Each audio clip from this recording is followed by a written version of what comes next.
So, I have my friend Tom here, and I met him through my friend Scott, and we were talking about all sorts of lovely things about spirituality and the unity consciousness, and he's a very practiced Buddhist?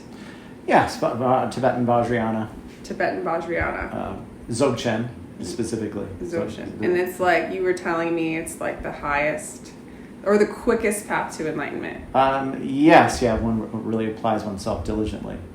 One can attain the supreme state of realization, Buddhahood, complete enlightenment within a single lifetime, within just a dozen years, potentially, if one has the merit, past life connection, particularly. So when there's past life connection with some great teachers, yogis, masters, that greatly facilitates things.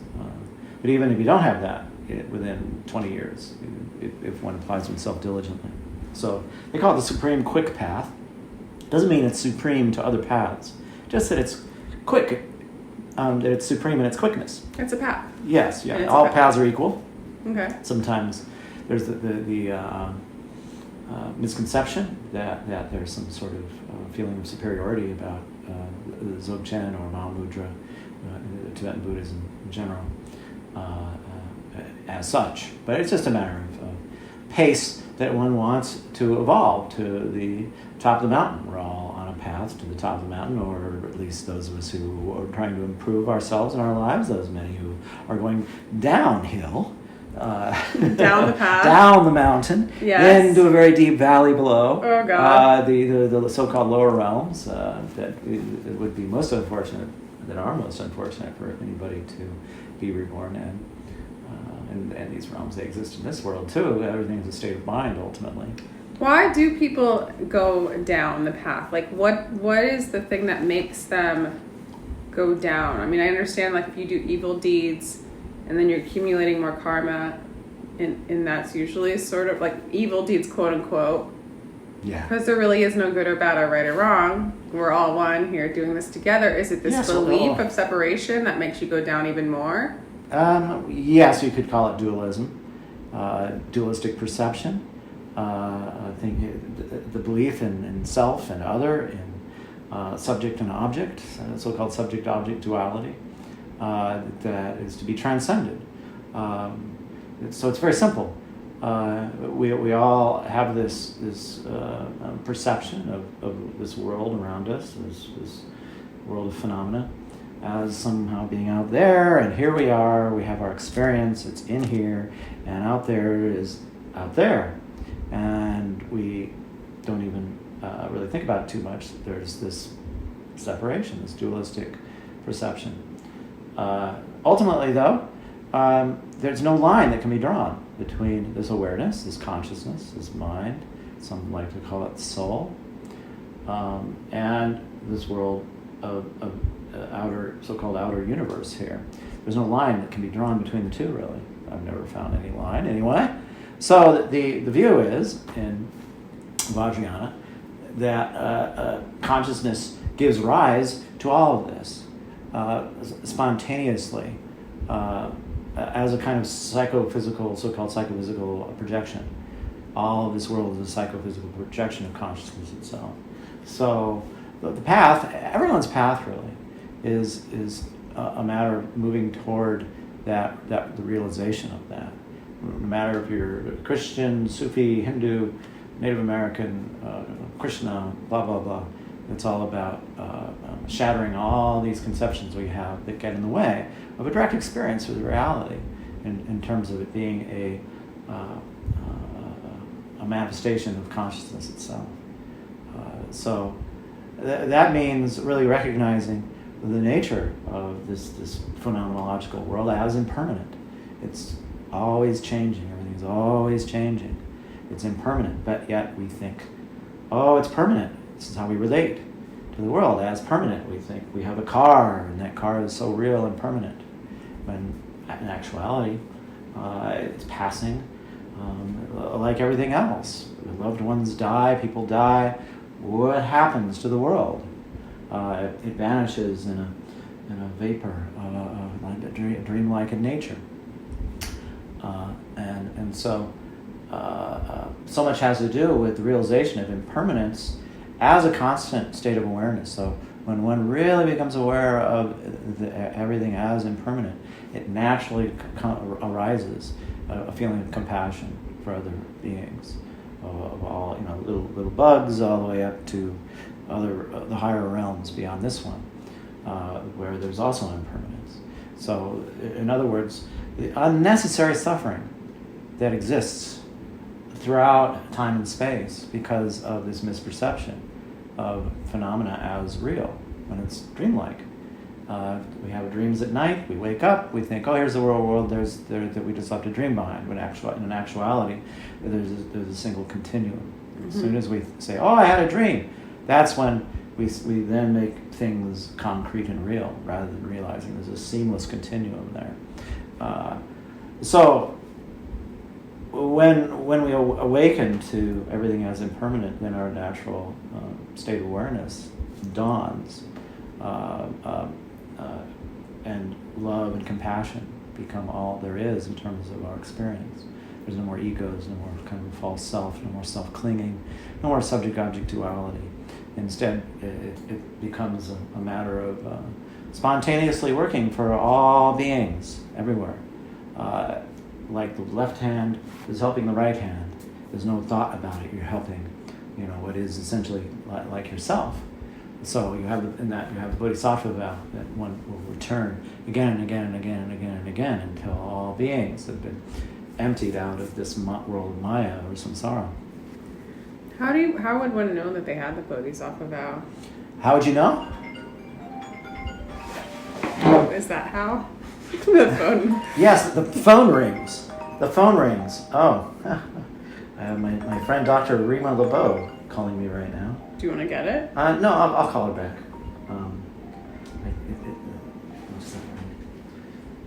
I mistakenly called her earlier today. One of those pocket call things.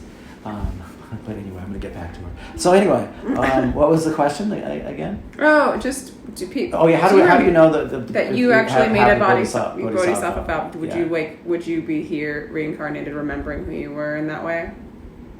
Not necessarily. Well, usually, at least in this particular tradition, you'll reconnect with it again, and a particular teacher. That's what happened to me. They call it your root lama or Sawe lama, a connection to a Vajra master from a previous life. And inherent in any empowerment, what they call Wang, W-A-N-G, where you get linked with the mind stream consciousness of the Vajra master, where it becomes, you engage in a process of becoming one and the same at the level of consciousness. As a master? Yeah. Okay. Yeah. So they call it Guru Yoga. Uh-huh. So you meditate on the enlightened mind of the master, and it's like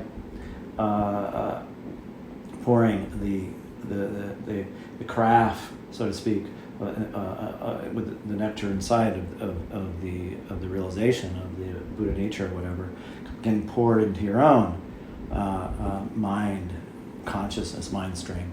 So you're connecting that mind stream with your own mind stream in a very powerful way, so where it radically accelerates the path to enlightenment when you can connect with someone who's who's already enlightened. Yeah. Who's already enlightened. I know. I've felt that being around people who are enlightened. So to answer the question, then, it's inherent in any empowerment, the Bodhisattva vow. So, and you can formally take the Bodhisattva vow too. But that doesn't necessarily mean you did that in a previous life, or maybe it did. Not necessarily, but it's just about always the case. Because it's a continuum. This whole world is a continuum. And there's really not really past lives. Because it's not really past lives, it's not really future lives. It's a way to conceptualize and make a story. Yes, yeah, right. Yeah, it's non-linear. Yeah. Yeah. But we use these stories to lean on. Yeah, because but that's all we know is this illusion of time. Yeah. Yeah. That's really trippy. It is, isn't it? Yeah, it's really trippy. So it's why. Because it's like I'm asking questions about something that is using stories to like get you to the nothing, like a finger pointing, like all of it, right? Like all of it. But it's like a little bit. It's almost like a maze or like little like codes and keys to open up. Just putting my airplane mode. Ring again. Yes. Okay. Yeah. I don't know. All right, so you're a bodhisattva. Well, one doesn't want to refer to oneself as that. Does it seem egotistical? Yeah, that's right. I mean, spiritual pride is such an easy thing to fall into.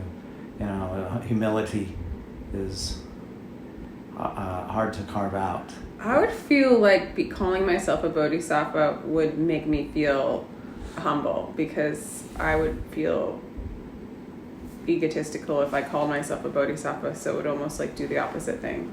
Yes, right. So you can call yourself an aspiring bodhisattva. Does that feel better? Yeah, because that's more of what the truth is. Oh, okay. If you're actually a bodhisattva, you just don't even say anything. You just naturally that. Yeah, it's always the case that those who make declarations or proclamations of whatever realization, just about every time it ain't the case. Quite the opposite. And those who really are realized and really are so-called bodhisattvas, you wouldn't even know it because they're so unassuming. The whole point is to make yourself the lowest person in the room, where you kind of fade into the background. So some of the greatest bodhisattvas are the ones that just kind of pass right through our world without any recognition or fame or anything like that. And then a lot of times not even connecting themselves with any sort of mystical tradition, but they're just naturally that. People who work in social services and hospitals, and Are bodhisattvas enlightened? No. Okay. No. There are levels of enlightenment. There's levels of realization. In this particular tradition, there's 10 bodhisattva levels before enlightenment. The first level, they call them bhumis, Bhumi. The first bhumi. Cute. They call it the bhumi of perfect joy, where you realize a perfection of joy in terms of bodhisattva activity. And you're able to, at that point, emanate yourself 100 different places at once and to help beings. And a number of other powers or cities, as we call them. And that's just the beginning. What appears to be enlightened to us, okay, is, this seems like a really enlightened being, like a Buddha, yeah, or Christ consciousness, completely Christ consciousness realized being, or whatever, pure love and compassion. It's the lowest level. But actually, it's the lowest level. What? So Christed consciousness is the lowest level? Oh, no, I'm not saying that that's the lowest level. Okay. No. I'm just saying that in whatever tradition that's genuine, there are graduated stages along the way. There's a great book. The Dalai Lama once gave teachings to a group of Catholic nuns and priests. It's a book. It's all in a book called The Good Heart. I highly recommend. And he pointed out how there are passages in the Bible that describe Christ as he's approaching supreme enlightenment, where he's like at the 8th bhumi, and there are certain changes that happen in your complexion, in your demeanor, and they call them major and minor marks, and they're described in the Bible apparently. And so he gave a teaching on how Christ was at this point in the biblical story of Christ. I'm not a biblical scholar, so I can't get into the detail. Just generally what he spoke of to this audience of nuns and priests, he was attaining that level. So ultimately, there's no separation between the different traditions. There's just different language. Sure.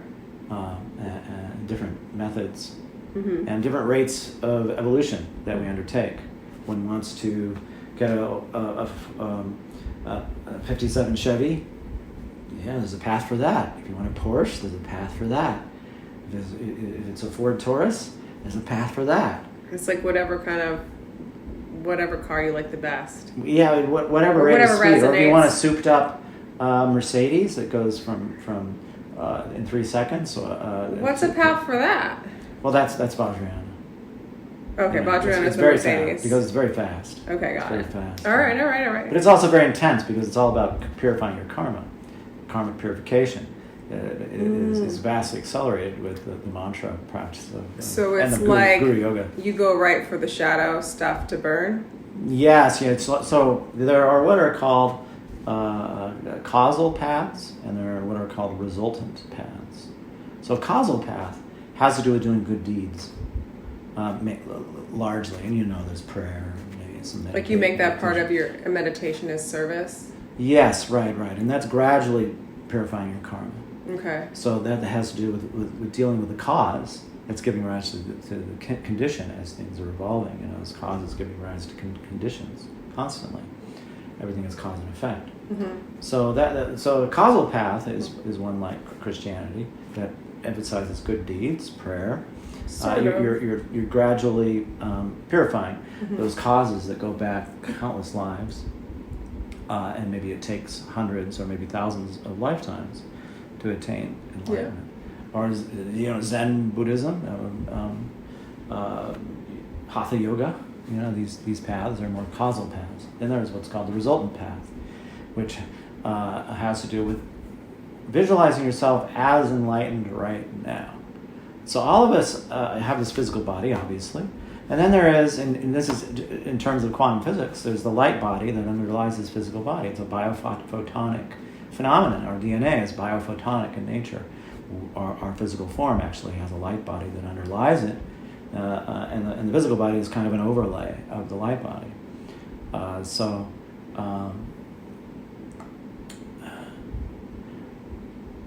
In Vajrayana Buddhism, you practice what's called deity yoga. So that tanka that Corey gave me at Scott's that depicts green Tara, 21 different Taras there, green Tara in the center. So green Tara is our essence. That's a light body. I'm green Tara. I am Shinrezi. I am the light body of the deity that one meditates on. So you're in other words, you're meditating on your enlightened nature right now. So it's like lightning in terms of waking one up. So you're meditating on the result rather than the cause. I can feel that actually immediately, just even meditating on it for a second. So it's very intense. Very intense. It amps up the purification process. And so you're purifying, and so you're not necessarily looking for the shadows; they just come up at that point. Yeah, it's like you're taking all the shadow of the karma that follows you, and you're just immersing it in the water of the deity yoga practice into the nature of the deity or the light body that we are. So very quickly, those shadows will dissolve in the glare of the ultimate light body nature. And as long as you can stay in that meditation, you can hold space for it too. Because when the shadows come up, you're going to experience. You'll feel it. Yeah.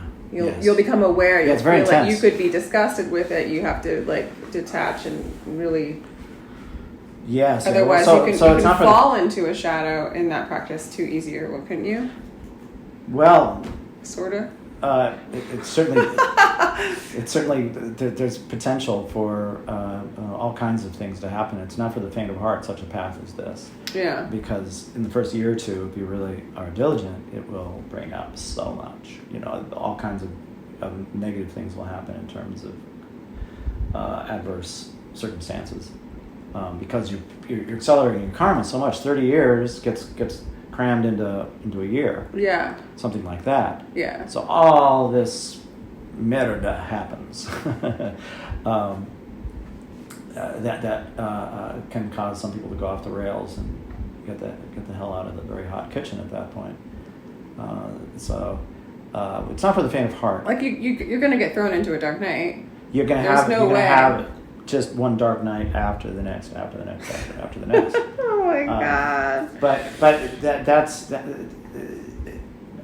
from my perspective, my experience, it's so worth it. It's worth it. Because then you get to a place of bliss, clarity, joy. And going beyond bliss and clarity even. So many paths emphasize bliss.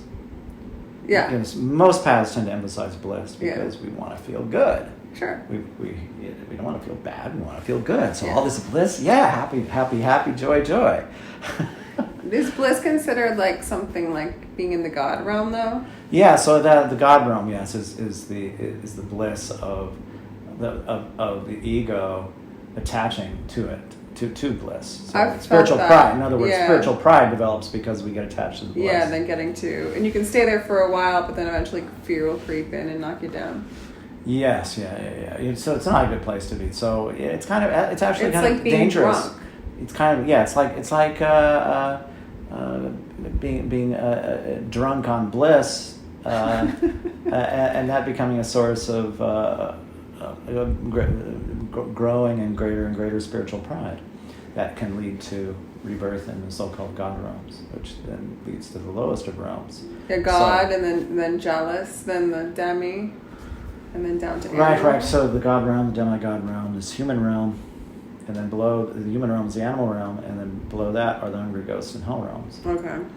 So these 6 realms of existence that we keep going round and round and round and round and round and they're existing like within this realm too, in a way. Yes, yeah, like, because it's all state of mind. Could you almost say, like, not to put anybody particular down, but like a very wealthy, like living in a very wealthy area, having everything you could possibly ask for, is that like a God realm? Or is it? Yes, you could say that. Yeah, where there's you've never had to work a day in your life. You were born into great wealth. Whatever you want, there it is.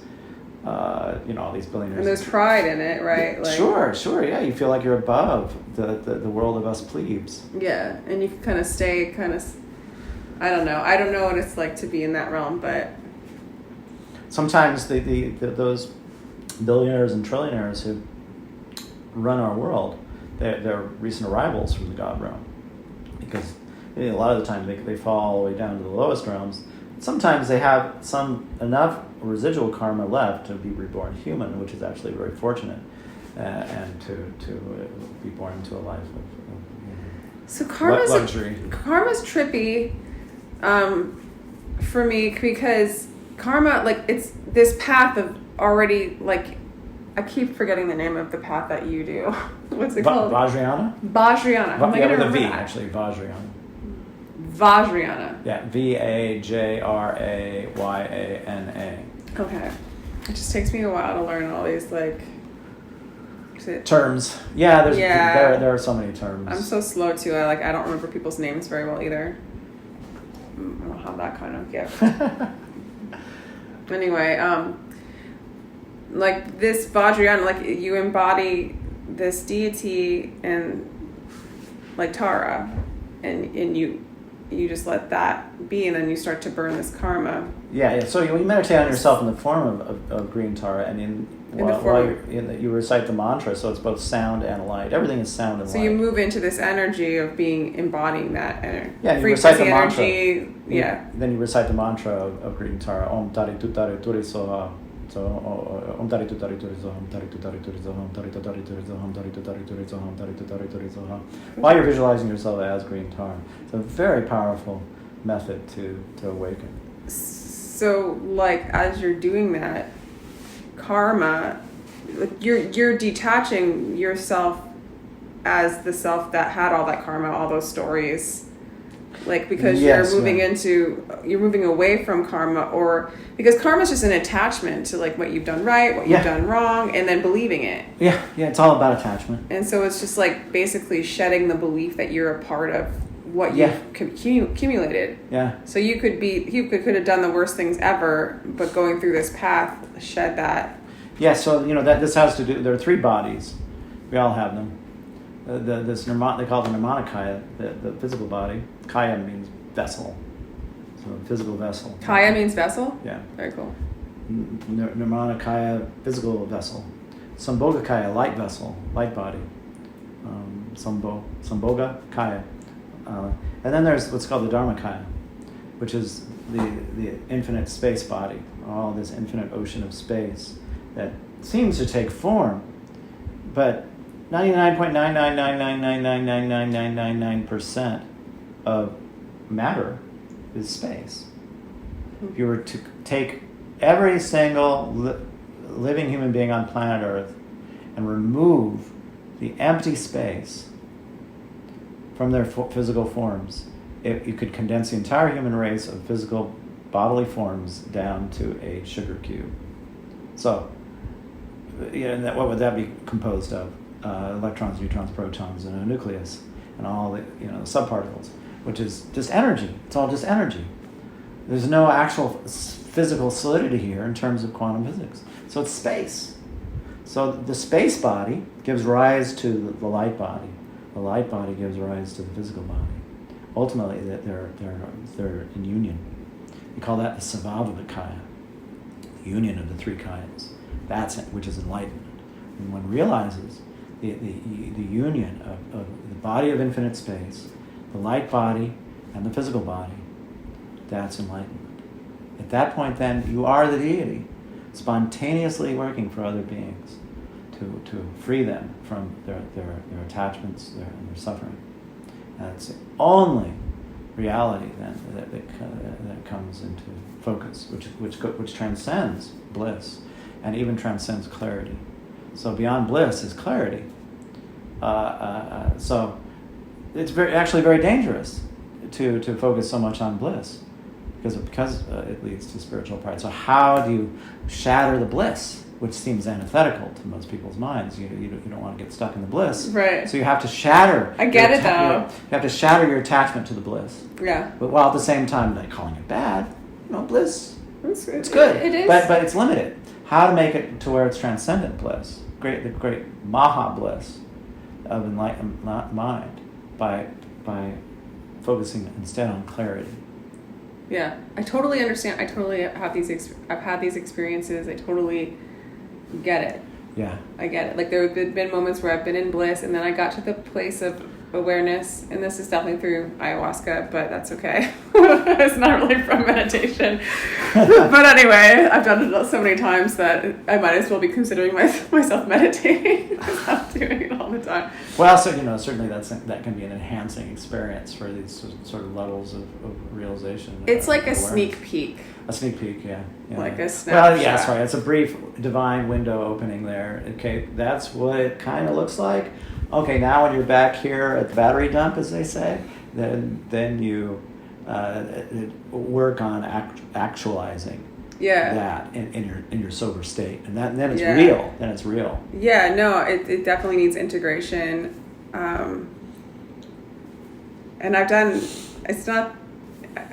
Why am I talking about myself right now? Anyway, I just understand. I just understand, like, from those experiences of, like, I was really happy with the bliss for a while. I was happy with being drunk in the bliss when on that medicine, and then I started to realize I'm drunk on bliss. I'm not in clarity. I'm not in wisdom. I'm not in the freedom of, like, I'm in separation. Yeah. And I'm attached to it too. Yeah. And so I now when bliss comes, I look to go beyond it. I even get like a little frustrated, like not in a negative, maybe in a negative way, but like this isn't it. I'm not here. Yeah. Yeah. So there are three stages. So many paths just focus on bliss, but there's actually three stages: bliss, then clarity, then there's what's beyond bliss. And then bliss and clarity tend to be associated with what's called non-thought, where you reach a point in your meditation where you're not attached to the thoughts. You feel very, very present in a calm, abiding way. It's very grounded, and you're mixing, you're accelerating the path in terms of mixing the calm, abiding of shamatha and the insight awareness of vipassana. So, non-thought tends to be associated with bliss and clarity, but then there's the third thing beyond. So, and this is where much more advanced meditators get to, and this is the actual road to so-called enlightenment, and that's wisdom. Yes, wisdom. Wisdom mind. Prajna, they call it prajna mind or gnosis in the Gnostic tradition. I love it. The innate wisdom that we all have in us, it's as vast as space itself. I love it. But one needs, and this is a controversial statement here, one needs an enlightened master, or female or male or female, to connect your mind stream with theirs, to really actualize, to really ground them, because there's so many pitfalls. In There's this so many particular ways. path, or in all paths? Would you Really, say? it's ubiquitous in the human condition. We just need teachers. Yes, we need to find a spiritual friend, an enlightened. What about teacher. through like YouTube? There's like a lot of teachers. Are people able? It seems like people are able to achieve it. Or become aware of it. We live in an age of so many false teachers. Oh well, yeah. 98% are So charlatans. Well, let's say you find a good one. Right. Then There's 2%, but you probably 2%. Maybe 2% are genuine. All right, name some that are like popular that would be genuine. Well, see, this is the point. Let's warn everybody. That 2% usually aren't very well known. Sure. Yeah. Well, you were saying that hermit was like probably the most enlightened, the one that your Rinpoche Yes. went to. Was that your Rinpoche or just our Rinpoche? No, that was just a story of Yadudrim Rinpoche going to this hermit, an enlightened being nobody knows about. And he was like the most enlightened. Yeah, like the most enlightened are hanging out in the cave. Yeah, because there's no. The most profound beings are the ones who kind of wander, are the wandering yogis or yoginis. Yeah, there's absolutely no desire or need or they're attachment cutting to all any ties. of this. They're cutting all ties. So even. But what about the yearning to serve and bring other people up? They're just holding space. Well, there's such a profound level of how to say influencing the collective mind. It doesn't have to be through talking or showing up. It doesn't. You're just by the presence of such a being in the world. Praying, like he'd be praying for. It's amplifying the conscious, the collective consciousness. Yeah, like the 12. So that's so much more powerful than whatever activism. Yeah. That we need activism, political, social activism, but it's so much more powerful than that. Way more powerful. Sometimes it's not really well understood that, and there's how can you just sit in a cave when there's all this injustice going on in the world, and there's certainly a lot of injustice going on in the world, and it's actually the case that a lot of these yogis and yoginis have come out of their caves into the world, because it is a very perilous time right now on planet Earth in so many different ways. They're coming out of the caves? Yeah, they are. To that they've been proliferated throughout the world. These great Tibetan masters, the really genuine ones. There's so many that are dubious, who have ulterior motives, and it's so common in any tradition. It doesn't matter. Or you have those who are using their position to exploit, self-enrich, sex scandals, et cetera, et cetera. Well, sure. It's very unfortunate. The entire spirit of what spirituality is about is completely lost by these fakirs, charlatans. Sure. So it's very hard actually to find a genuine teacher because they tend to be much more hidden. So it's a matter of karma then. If you have a karma that's aligned with such beings from previous lives, they'll find you. Have a false teacher through karma. I've seen it, many times. It's very sad because if you align yourself with a false teacher, you will suffer the same negative karma as the teacher. You'll get dragged down to the lower realms right with them, because you've connected your consciousness to theirs. You've hooked up your boxcar to their boxcar. So it's very sad. Really unfortunate. It's the most sad thing in the world from my perspective. So there are certain, I won't mention any names. There are certain I think you should. popular gurus. I'll mention. Is that bad to mention it on YouTube? Well, generally, because then you can get it. Then you make yourself. Is it bad karma for you?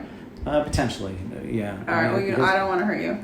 Yeah, but what I can say, it is good to know. Yes, and some years back, I compiled a list of things to watch out for, red flags, through my own experience hitching my wagon to a few teachers that turned out to be disappointing. So I speak from experience, and now I have some 3 or 4 really enlightened beings who I'm able to call up on Facebook Messenger. It was a very hard one to get to this point. It's a back alley through hell to get to heaven, they say, and sometimes it's through very hard experience that we come to such places of wisdom.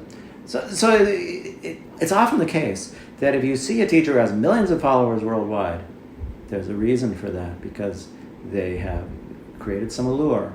Oh, look at all this bliss bunny experience you can have if you hitch your wagon to mine. A few from India who have come. What about like Eckhart Tolle? Eckhart Tolle, I think he's He good. seems legit, right? Yeah, I think he's good. Yeah. No red flags there. It might not be as much about enlightenment, but more like consciousness. He's more about understanding. And like he's more just getting more aware. Yes, yeah. He's more of an academic, in terms of but he does a good job of explaining how the mind works. He has somewhat of an awakening effect. And it's nice that it's online where people have access to it. He's it's kind better of than psychology. He's kind of like a lily pad to. He's a good lily pad. Yeah, for. So there's a nice lily flower growing up out of that lily pad there, but it's not quite a lotus. I get it. Yeah, I mean he might be, but he's not teaching now. Well, this has to do with the nature of Guru Yoga. Okay. So there's such a living, electrical, juicy, moist, vibrant energy in the presence of an enlightened being. Yeah. A truly enlightened being. No, I get it. I've been around them. And you plug in through the Guru Yoga, you plug into that ecstatic being, and that's not really what Eckhart Tolle is offering. No, he's not doing. He's more of an academic, offering up what his perspective is. Which, if you're gonna get that famous, is probably the safest path, is to not be connecting. Yeah, and right. being responsible. Yes, that's right. That's right. I mean, he's wise to keep a distance that way. Whatever the depth of his realization is who knows? Yeah, who knows? Only he knows. Maybe he doesn't even know. But see, the thing is, there's no tradition that he's really tapping into. So you go back to the Buddha 2,500 years ago, that realization of the enlightened mind as a self-arising phenomenon. It's actually quite rare in this world. It happens every many thousands of years. Wait, what is rare? A self-arising Buddha, or a self-arising enlightened one. Without having a teacher? Without having a teacher. Okay, right. Without doing the practices. Right. Well, I mean, they do practice, but it's always the case. It always follows the same sort of narrative. Born into a kingdom as a prince or princess, depending on the world system and the age, and whether there's a matriarchy or a patriarchy. And then they realize that all this luxury doesn't amount to a hill of beans, because it's all just, look at all the suffering going on. So they go the opposite end of the spectrum, become a mendicant, beggar, what's the word for it? Ascetic, where you're denying all physical, worldly stuff, pleasure, and even food and water. Okay. So then there can, because of those two experiences on the extremes then there can be the realization of the middle. Okay. They call it the middle way. The middle path, yeah. The path of Buddhism, the middle way. Yeah. So it's a very rare karma to be a self-arising enlightened one, and I don't see that in Eckhart Tolle. So he's not really, he has some degree of awareness, and then he's communicated it very well, and a lot of it's very fundamental stuff and mirrors Buddhist philosophy and teaching. Yeah.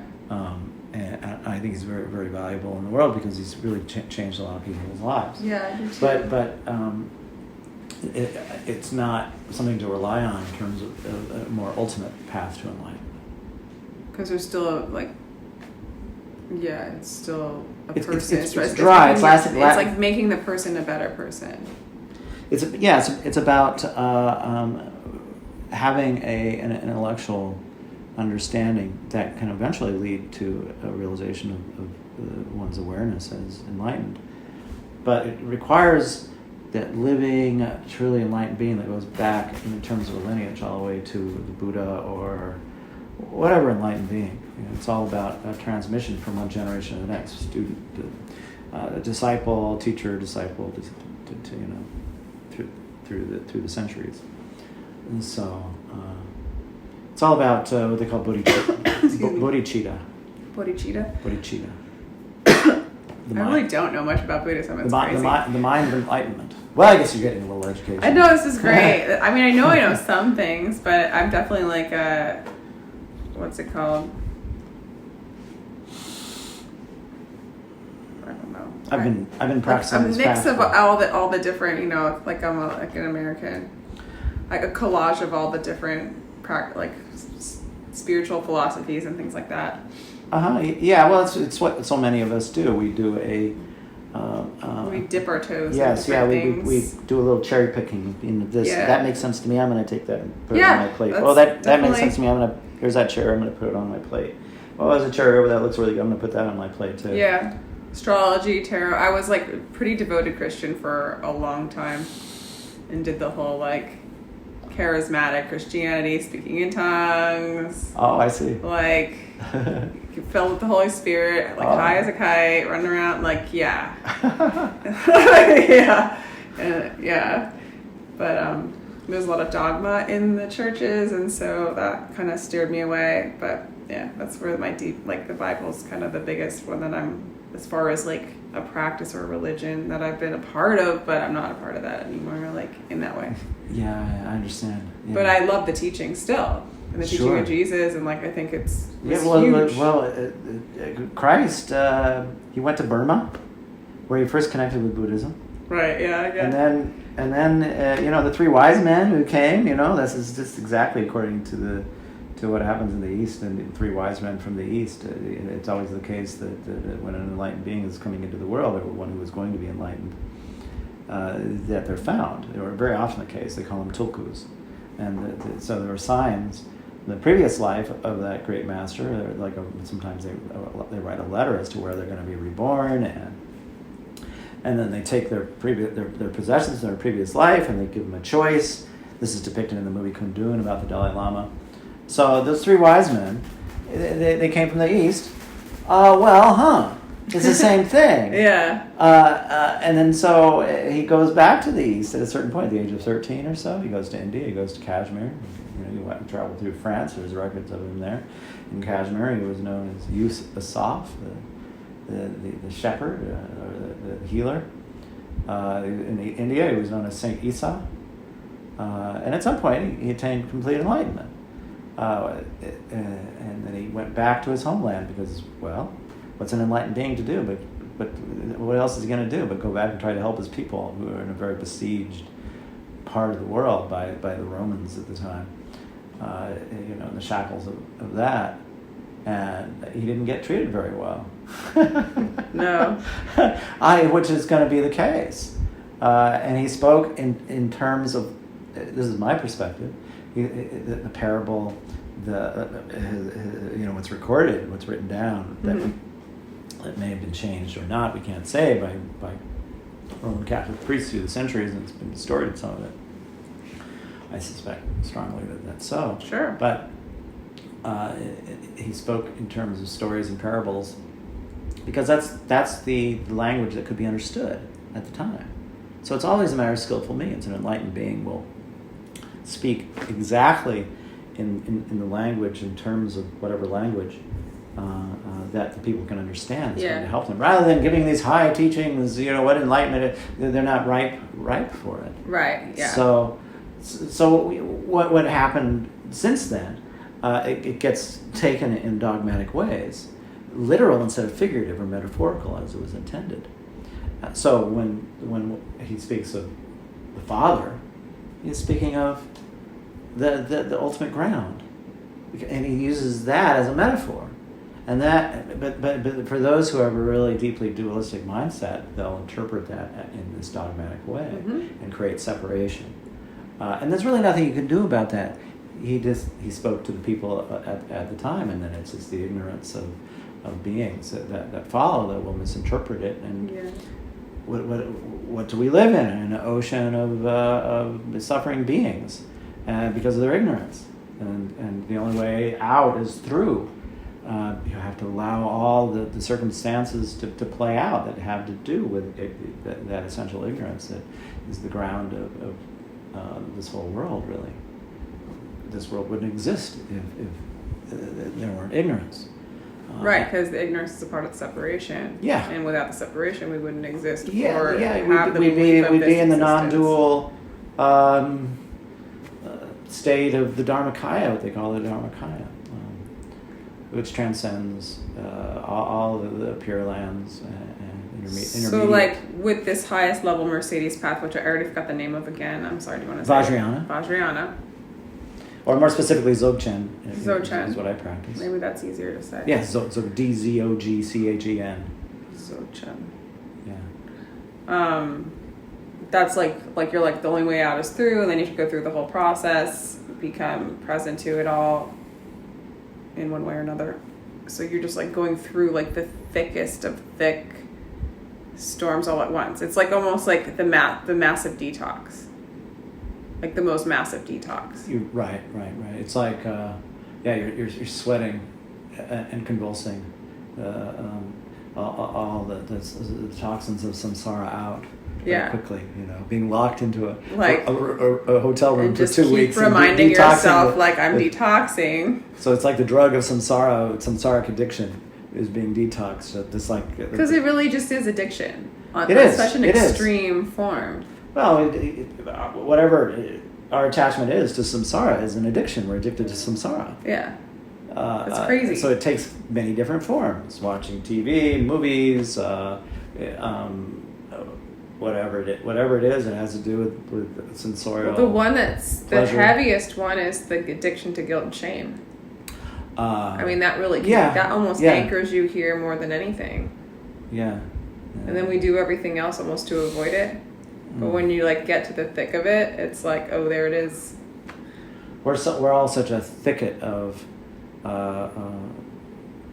such a labyrinth of convolutions in how we identify ourselves and these layers in terms of past trauma and ways that we strategize to cope, to subdue, oppress these emotional energies that get trapped in the body.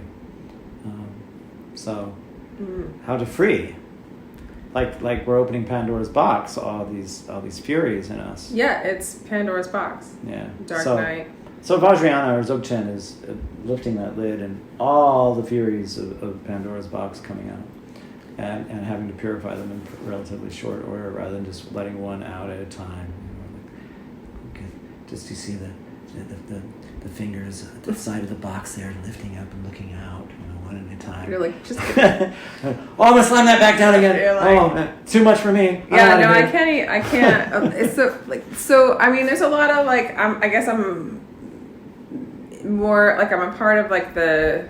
I don't know what to call it. I don't have a traditional practice, and then I'm on YouTube, and a lot of my people on YouTube and my friends and a lot of people who are doing ayahuasca, ayahuasca accelerates the process as well. I'm noticing this. People do ayahuasca, the process starts to accelerate whether they want it to or not. Maybe they don't know what they're getting into. Yes, yeah. Well, it's because it's exposing what was hidden under a rock, and you can't unsee. And it's almost once some of the karma moves, some of the density, whatever you want to call it, the light starts to shine on it more and more. It's kind of and then it speeds up, and then it speeds up. That's what it feels like. And that's what I see happening to these people coming into ayahuasca. It happened to me. But also people on my channel are having these really profound, insane relationships that are catalyzing a dark night of the soul. They'll do that, won't they? And then they're almost like taking ayahuasca, almost like just choosing to take your path. Maybe not as accelerated as this Dzogchen. I'm so close. Which means the great perfection. The great perfection. I love that. And so I don't know. Just that's what's happening. Is like these relationships are coming in. Or people will do ayahuasca, then they find this relationship. It just seems to be, I'm seeing a pattern. Do you know what I'm saying? You're seeing the origami of the universe unfold before I'm your seeing eyes. the pattern of like forced enlightenment. Or maybe their souls decided like, or maybe because of past lives or who knows, like karmically it's time for them to awaken. And so karmically they manifest a way to awaken through a relationship. Well, it's certainly a radically challenging and transformative path when you have two conscious, very aware beings who are mutually engaged in a way where it's understood that that's the purpose of a relationship, and not to avoid, but actually to confront. Well, what's happening with a lot of people is the other person that they're in the relationship is not conscious. Right, sure. They're rejecting them. And then the typical psychology, I have to fix you somehow. Or like the other person's not conscious and they reject them, they run away. Yeah. But the level of attachment that most of the people, like my friends, my clients, I've seen both sides. I'm already even figuring out the patterns of this whole thing, which it's not like I'm like a pioneer or just it's not like I've discovered it. I'm just seeing the pattern. Person runs away and they're so obsessed with this person, like to a point of like they want to die. I've had clients tell me it's worse than getting cancer. That I've had cancer, like, and they're about to die. Well, it's how let's see what to call it. This is a case of extreme samsara acutitis. Yeah, it's like extreme samsara concentrates. Samsara concentrates, or our attachment to illusion concentrates into this little ball of attachment there. That can be seemingly so intense because all of samsara seems to have concentrated into this. Also, all of one's samsaric addiction is brought into this very concentrated space, and that can be more than overwhelming. So, what's the antidote to that? Well, I mean, going ahead and moving through the path. Like really going, I'm on this path now. Because also a lot of these people are having like Kundalini awakenings because of it, because the pains awaken like the core. I don't know much about it, but it's just like a dark night awakens the Kundalini and then more stuff. And they don't know what's going on. They didn't choose to do a path, or they weren't consciously choosing paths. Some of them were like doing some spiritual stuff, but some people literally are just living their life. And then find this massive, and they probably had most people had some kind of spiritual background or experience, but like they meet this person, they're massively obsessed, they go into dark night, they can't stop thinking about them, and in order to break the pain is to learn how to observe, detach, get out of the mind, because the mind won't stop. Oh, yes, yeah. Well, yeah. Well, it's all about the transformation of suffering. So really kind of the most innermost essential nature of Dzogchen or Vajrayana is in terms of alchemy, inner alchemy. So we all have negative emotion. There are 5 main negative emotions. And there's other lists, you have the 7 deadly sins in Christianity, and you have 5, in Buddhism you have 5 main negative emotions: anger, pride, desire, jealousy, greed. And these 5 negative emotions are branch out from the trunk of ignorance, which is kind of the 6th negative state. So through the practice, visualizing yourself in the form of a deity and reciting the mantra, you're very powerfully transforming these negative states into enlightened awareness. So the very basis for the enlightenment process are the negative emotions themselves. You mean what catalyzes the person to... Well, for instance, this has to do with the true nature of Tantra. Tantra means, in essence, alchemy. So you have anger. Usually we look at anger as something to be avoided or to stay away from. Don't get angry. But we get angry anyway, right? Why do we get angry? Because we're attached to something. Something is not coming about the way we want it to. Somebody says something that, it's disagreeable. We get angry. Circumstances are not matching up to our expectations in some way as a result of attachment. So, what to do with that anger? This is the big $64 trillion question. So, in this particular practice, one doesn't look at it as something to embrace or to reject. You don't reject it. You don't embrace it. You simply allow it to arise. Mm-hmm. So, the practice is to create a space of meditative awareness so that the anger can just arise into that and be naturally transformed into enlightened awareness or the clarity state. So anger is actually mental clarity, is clarity of the mind, clarity of our consciousness. Anger is the clarity of our consciousness. It's clarity itself. So you have all these more than other emotions. Yeah, so then you have anger more than so is like jealousy. sadness. Is sadness clarity itself too, or anger specific? Well, so sadness is another matter. Okay. So then you have jealousy, for instance, is a negative emotion. What's the true nature of jealousy? Unobstructed action, or all-accomplishing awareness, all-accomplishing wisdom. But we misinterpret it as jealousy because we're attached. But as an energy, as an enlightened energy, it's the awareness it's all accomplishing. All accomplishing? Or action for other beings in an unobstructed way. So there's no obstruction to acting for others' benefit. And anger is clarity? And anger is clarity. Are you kind of in the duality aspect? Yes, yeah. So yeah. Anger is clarity. So it's anger just is clarity. which is the same thing in the middle path. Yes, yeah. So in this sense, the middle path, middle way is to not reject or to embrace. And if you don't reject or embrace, then we can make possible, potentially, the transformation of the negative emotion into its natural state. So when anger comes up, it's an opportunity for clarity. Yes. In the middle path. Yes. Middle way. Yeah. So they say. And then with jealousy, it's an opportunity to serve people. Well, so it's an opportunity to transform into having no obstacles in terms of helping others. No obstacles in helping others. Yeah. No judgments and things like that. Yeah. So what's the antidote to jealousy? Rejoicing. So you rejoice. So if you're jealous that and other somebody... people's, instead of feeling like, oh, I'm jealous because that other person is being able to do this and doing that and all this good stuff, I'm jealous it's not me. Or I'm jealous that other person has what they have. Mm-hmm. Instead of rejoicing, oh, I'm so happy for you. Oh, I'm so happy you're doing all this good work. What if that's hard? What if you're jealous that your lover is with someone else?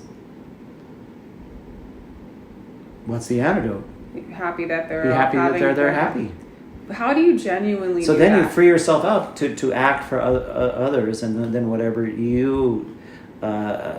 whatever your heart's desire is, then has a doorway to enter in through. No, I totally, conceptually that makes sense, but what if you can't feel it breaking? What if you're not you could fake it yeah, I'm happy I'm happy for them, but you're still attached or you're still in the yucky. Well, so you just look at that. You just sit with it until you're there. And sitting with it, and it's really powerful if you can recite mantra. It's actually the best time for doing mantra practice is when you're feeling those emotions, because it's so powerfully an opportunity to transform. To move into that energy. To transform those energies. Do you have videos for the mantra for each emotion?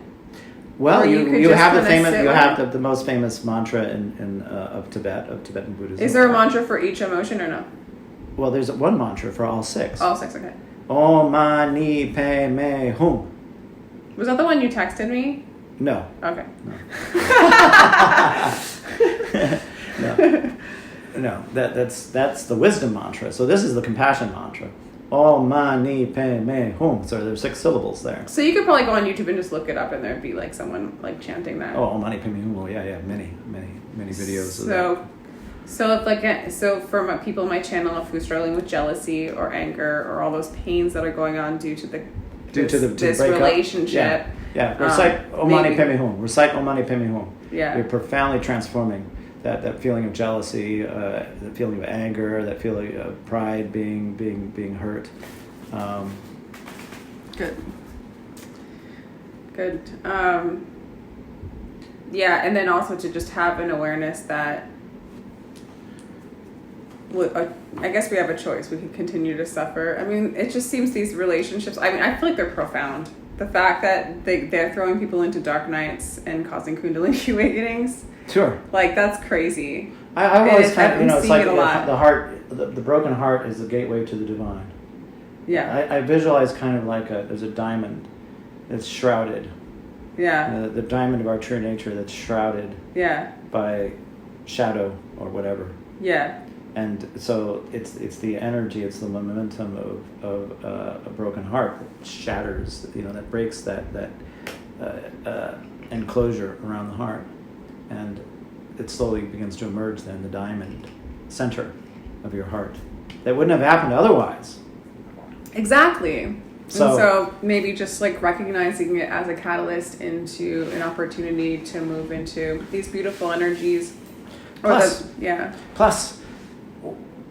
What's the psychology of a relationship generally? We feel all this sort of new bliss, happiness, pheromonal rushes, et cetera, when you meet it's an addiction. someone, right?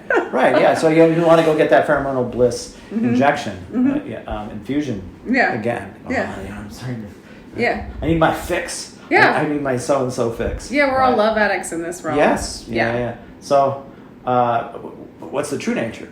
What it has to do with what I was speaking to earlier, in terms of the 3 kayas, the Dharma kaya, the body of infinite space, the light body, physical body, and our enlightened nature, and the union of all 3. That's where our true deepest happiness lies. That's what we're really looking for. Yeah. So not in another person. Yeah. We expect another person to bring that to us, to be a replacement for that. Yes. Rather than a basis for the realization of that. So the most profound connection that can happen is when 2 people have the same focus that way, and they're not looking to each other. Oh, that is profound. For that, but aren't seeing each other as a support, where you're on parallel tracks. Yeah. And instead of falling into each other, but staying on parallel tracks, where you're supporting each other's paths. But they're parallel paths. They're not. Yeah. They're not. You're not. This whole falling in love phenomenon is falling. It's like the train tracks are merging, and the 2 trains will eventually collide. No, it's true. Throw both trains off the tracks. Mm-hmm. So, but that takes a lot of awareness. Well, one would have to go through this kind of painful experience of seeing the truth of that relationships are like addictions, or I should say love is an addiction for most of us. We're trained, we're conditioned to believe that it's going to fix us. We get attached to the 3 nouns, 3 kinds of nouns. The 3 kinds of nouns? People, places, things. Yeah.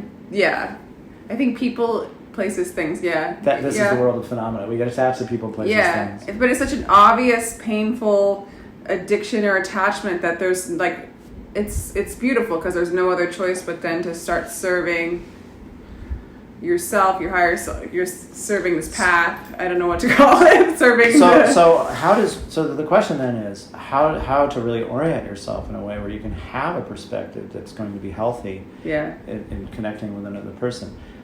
This has to do with contemplation, meditation on the nature of suffering, all the different kinds of sufferings that exist. All the different realms where there's all kinds of inconceivable suffering going on, and beginning to develop a heart of loving kindness and compassion for all the suffering that's throughout time and space. It's so inconceivably vast. To develop that heart mind of great loving kindness and compassion, what they call bodhicitta, as the primary focus, And then supplementary to that, people can come in and be, a support, and, both ways, and be a support. Two people can have this focus of developing an empathic awareness of all suffering, and for that to be the basis then of our spiritual evolution. How can I live another moment with all this inconceivable suffering and wanting to put it out like it's your very own hair on fire?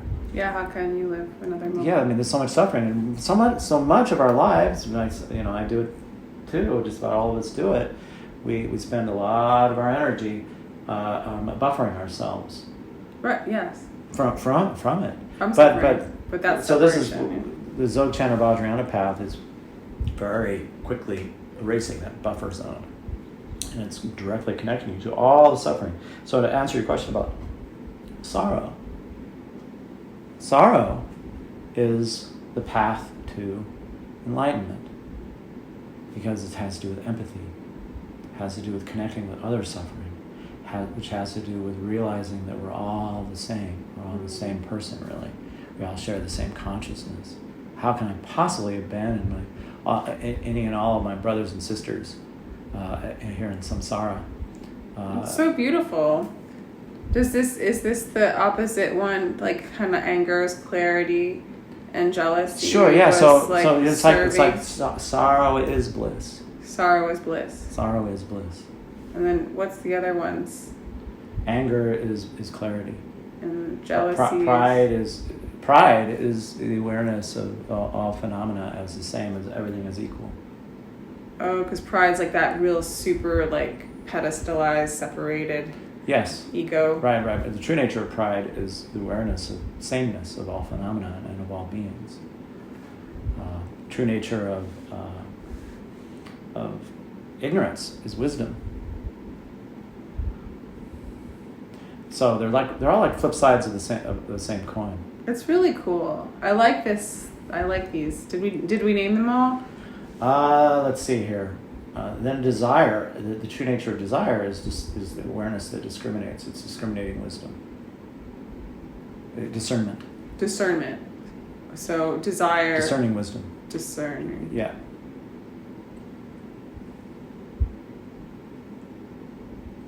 I think there's 5.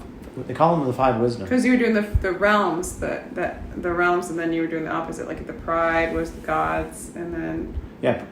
So it correlates with the realms of existence. Yeah. So ignorance is wisdom. Ignorance is the animal realm. Yeah. Yeah. Then a lot of people will balk at that notion. What, you mean my dog isn't enlightened? Well, on the opposite side, they're wise. Well, I mean, they have a certain. I mean, so many of them were recently human, and that's why they have an affable nature, because they aren't they known to like absorb some of our karma? I don't know. I feel like my dog does. Yeah. Who knows? I don't know. I'm not opposed to the idea that there's bodhisattva dogs in our midst. I definitely feel. Sometimes great masters will manifest as animals. Like a dog in a household, and you won't even know it. But most of the time, 99.99% of the time, they're just beings who have, caused some harm out of ignorance, and they're born into the animal realm. So, out of ignorance. Out of ignorance, yeah. When we cause harm out of ignorance, that's the cause for being reborn. But what happens, like and I guess this is still just a story, but what happens, because we could be ignorant, but then we can take this path of enlightenment, and then we burn our ignorance, or we kind of die to the ignorance, or so the ignorance becomes wisdom. It's energy. So everything is energy. So we just kind of get stuck in an energetic pool and then reincarnate. Like I've read the Tibetan Book of the Dead. I read the American Book of the Dead, which is the prayers, but then nonetheless, I don't know if it's up there. I think I give my books away too much. And that one was like life-changing. You tend not to be very attached. I really try not to be attached. Yeah. I really do. I really do. I feel like I'm getting better at it. Yeah. I'm not getting attached to getting. Well, it's the ultimate attachment to the I. That's the whole big dealio. Yeah. What am I supposed to call this? So, what is the true nature? That's the thing. And this voice in our head that we think is who we are. We're not this voice in our head. No, yeah, we're not. We're not this body. Yeah. We're not even the mind as such, because these are all just concepts. Yeah. So what are we doing right now? It's just happening. So awareness itself is what our true nature is, in a completely unadorned, naked awareness, you could call it. And then so right now in this conversation, using our mind, we're just sort of playing. Here it is, the divine play of consciousness. It's just divine play. Yeah. I'm just like don't even need a cup of some wonderful elixir brew the ayahuasca from the Amazon. I mean, but I could even just say that's just something that happened, because it's not like I chased it around. It was just there. I guess I could have said no to it. That cup. Like, yeah, just somebody just was like, "Want to try that?" And I was like, "Yeah." This is some time ago now. Oh my god, yeah, like 2015 probably. And then I tried the Scott thing, and I knew him. The Scott thing, yeah. And then I knew him, and I was like, "Hey, I know you." And then I was, it all, like, it was just all something. I chose to do it, but at the same time, like, I feel like it came. Yeah. Well, yeah, it's all, whatever works is fair game. I don't know if it works. It's just something I'm doing. Well, it's something to constantly examine what's working and what isn't. Yeah. Really. This is why the need for an enlightened teacher, a spiritual friend, a guru, a genuine guru. But in a way, the medicine and the plants is mildly a teacher. Can be. Because it can show you a lot of things. Can be. Yeah. But it's still a part of the relative path. The ultimate, that requires a being who has attained that level to guide you around, to guide one around. Because there's so many of the rarefied levels where one can get attached, and all these gurus, they fall. But I don't want to get attached to a teacher. Well, it's not a matter of being attached to a teacher at all. Okay. Yeah, it's not about attachment at all. It's about devotion. But not to the teacher. Devotion to the teacher, yeah. Devotion to the teacher? Yeah. That feels like separation, though, to me. It can appear that way. It looks that way from the outside. Mm. And it I don't it feel isn't like resistant. I'm just. It isn't negative if it's a false teacher. Right. Well, how can one? Then you're allowing your life force to be drained, to be sucked into that dark vortex. Yeah, I understand that. But if it's a true teacher, it's devotion. So it's like the sun. The teacher is like the sun, and here is what the student is like Jupiter, slowly becoming a sun. And so when you have, through devotion, connect to that, you really open your heart, gratitude, devotion, gratitude, and tears. Of a lot, has to do with love and gratitude, just most profound love. Yeah, I've seen it. So there's no attachment there. Quite the opposite. Quite the opposite. It's actually dissolving all attachment, because that true enlightened being has no attachment. Yeah. So you're connecting to a consciousness that has no attachment, and so you're becoming more and more non-attached. Yeah. And entering into the awareness of phenomena as a psychophysical projection. At the same time, it's co-emergent with great compassion for all beings. You just naturally see, oh my goodness, all these suffering beings, because they're relating to this world as permanent and real. How incredibly sad. And so that story that I shared about Yudin Rinpoche visiting a hermit, and the hermit says, oh, it's so hard, so difficult to obtain the precious human life where you have access to Dharma and teachings and be able to attain enlightenment. And they both wept. These two great masters, all day. Just put their heads down and wept. How do they know that? Because they are aligned with divine wisdom? Or because they've attained. Because like, do you actually just know all that stuff once you attain? Oh, yeah. Yeah, you just know. Yeah. You know how everything's working. That's the nature of prajna, is omniscience. They know everything that's working, all the realms, all the dimensions. Our consciousness is all pervading. It's pervading all phenomena.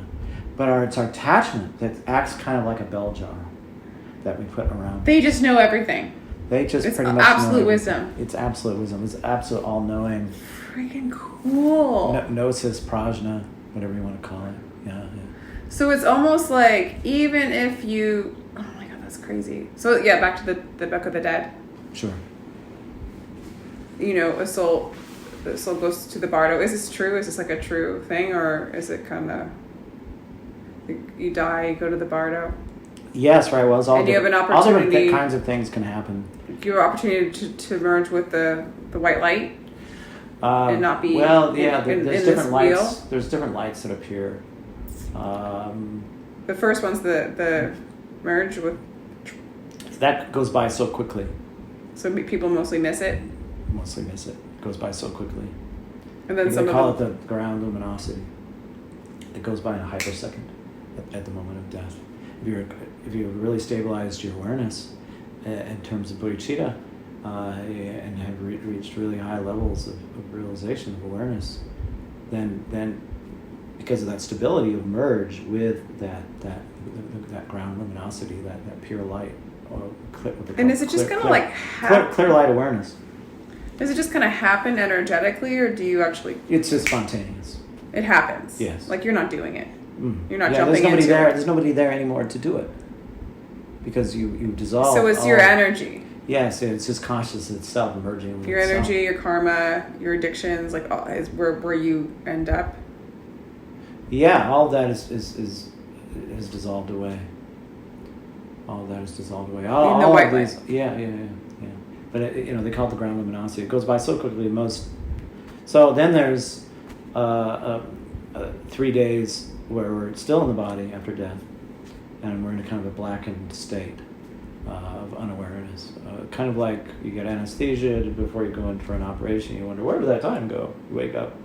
Wow, I just had an IV in my arm and I was falling, and then wake up and it's all done. Really? What happened? It's kind of like that. Suddenly, after 3 days, you wake up, there's this sensation of blue sky. Your consciousness is disembodied in this blue sky. And right at that point, the consciousness thinks, where am I? Because we've been habituated to believe in a self. And as soon as we think I, a mental body forms, or a ghost body, or whatever, it's like a specter. And then you wander through your former world. You go to your funeral maybe, and you think, oh, who's this for? And you see your picture up on the. And then there's a mirror over there. And then you walk over to that mirror. Am I dead? You go to a mirror. You look in the mirror, and there's nobody there. You realize you're dead. At that point, then, either one remains attached to this world in terms of unresolved issues and become a wandering ghost, which people have encounters, or you're then swept away from this world into the karmic winds, into the bardo, dharmata, where then all these appearances happen. All of these. So in the heart chakra, there are 62 peaceful deities. In the crown chakra, there are 40 wrathful deities. What 40 what? 40 wrathful deities. Wrathful Wrathful in the crown. Yeah. Damn, because the mind. Yeah, so they're like energy signatures to enlightened awareness. All different kind of aspects and elements of our enlightened awareness. It's 62 peaceful deities, 40 wrathful deities, 102 deities of the bardo, and they all appear one after the next. The wrathful deities appear first. So it's like the body is a container for these wrathful and peaceful deities. When the body falls away, they're released into the bardo of our consciousness, one might say. And they appear one after the next. First the wrathful deities appear. Usually it freaks us out because we're kind of been trained in this life to see them as kind of demonic because they're scary looking. But they're just wrathful. They're embodiments of wrathful compassion. What's wrathful compassion? So wrathful compassion is tough love. Really? Yes, okay. Tough love, but maybe a little bit more than that. Not something to practice as a conscious practice until you become really realized. Some people think it has to do with kind of what they call crazy wisdom. Wrathful compassion, and a lot of practitioners will think that they have attained some level where they can embody or act out their crazy wisdom in terms of wrathful compassion, but it's coming from big spiritual pride and ego, and it's causing a lot of harm. But anyway, that's another story. So you're in the bardo, 102 deities are coming and going, and maybe the wrathful deities then freak us out so much and we miss that opportunity to merge with the those. wrathful ones. So the point is, when you're in the bardo, whatever is appearing is a projection of your own mind. Yeah. Just like this world is a projection of your own mind. Yeah, it was So cool. there's the opportunity to merge with that, to recognize it as your own nature. And that's the purpose of meditation in Vajrayana, is to meditate on this world as appearance, as an appearing phenomenon of consciousness itself, so that when you're in the bardo, because you've trained your mind to perceive phenomena in this way, in this life, it automatically happens in the bardo much more easily, because you don't have the body in the way anymore. So that you can potentially be liberated at that point. But so many don't have that training. Most don't have that training. They don't have any understanding of this. So then there are 6 lights that appear. Yes, I remember this. So there's a very bright light and a very dull, soft light. The very bright light is our enlightened nature.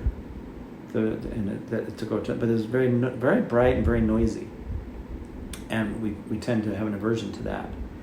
Instead, we're drawn towards the soft light because it's alluring, it's calming, soothing. Is that the light that people go into on their near-death experiences, possibly? Well, this is after. No. So the near-death experience and the actual death experience are very different. What? Yeah, All right, go on. They're actually very different. Wow, that's probably worth a conversation. Okay, go on.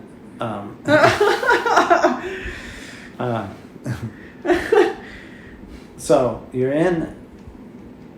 So then you have these 6 more tests where a bright light and a soft light appear 6 times, and this has to do with different the 5 Buddha families and Vajrasattva, and that's a whole other talk. But suffice to say that there's an opportunity to go into the bright light there 6 times, but we go towards the soft light, which has to do with the 6 realms of existence. And whatever is predominating karmically, if it's greed, desire, jealousy, pride, anger, ignorance, that's the light that we're drawn to the most. And when we find, so I think it's a green light for this desire realm to be born human. So if our karma is predominantly having to do with desire in terms of the harm we've caused others, then we're going to be reborn human. If the harm that we've caused is primarily a result of jealousy, and that's what predominates karmically in our mind stream at that point, then we're drawn towards the light that has to do with being born as a demigod or a god, whatever that light is. So this is why it's so important. Beyond human relationships, we get caught up in human relationships and we lose sight of the importance of purification of these mental, emotional energies. So the relationship could be used as like experiencing jealousy, experiencing Yes. and all that stuff, so that we can more clearly recognize them. To recognize it and then to know, then purify them. To purify it. Instead of getting caught in them like the La Brea tar pits. And then if you're caught in it and you stay in the jealousy, you die that way, off you go to the That's pride right. realm. You go to the demigod realm. So it's almost like we can take these horrific feeling, addictive relationship situations and transmute them into... Look for the opportunity in them. It's a blessing. It is. Yeah. So all of our suffering is a blessing, actually. It's all a blessing. As an opportunity to transform these negative emotions, what they call the 5 poisons, into the 5 wisdoms. 5 poisons being... So it's like... It's just revealing the poison. Yeah. So the poison is the medicine. Isn't it funny? So how people like you just get the dark night, get upset. Like people just get so like they want to die. Yeah. Well, it's a very powerful constriction of the ego that's going on there. We become, what I've observed in this life is that so many become their pain. Their ego is inseparable from their pain, from their trauma body or whatever. Their emotional trauma body, and that's why it's so frightening, so scary to heal, because it's become so much a part of who we think we are, and we don't know what's on the other side of that. So we become frightened, we become scared of our bliss, of our happiness, of our joy, of our true nature, because we think, oh, there's nothing there, when in fact it's actually who we are. Yeah. But like, then how do we get caught in the, you know how it grips you and you're like, and you believe it And even though you know, like even if someone who has a pretty good chunk of awareness and you can tell them, but then it grips them into like, just do the chants and stuff. Just get a teacher. Yeah. At that point, you just need a teacher. It's such vital importance. It's hard. Otherwise, it's going to take forever. Yeah. Otherwise, it's practically impossible. Is it? It's practically. You can't attain enlightenment without a teacher. I mean, that's a controversial Some people do. Okay, what's an example? Well, I don't know for sure. I guess I just was like, I guess I don't know. And I don't know what level of enlightenment, but supposedly people have claimed, and they could be false teachers. I guess I have to show you them. That I'm definitely not going to say names, but like that have achieved enlightenment, like young people, actually unusually. Well, some level of But awareness. then they're at least they're enlightenment? liberated from all that pain. Like they're at least in a state of like unification enough, or awareness of a unification that they're not suffering anymore. Sure. You know, they're what are called the solitary realizer or the hearer levels, where you go and you do practice for your own enlightenment of just you. But that's a limited nirvana. It's a limited enlightenment.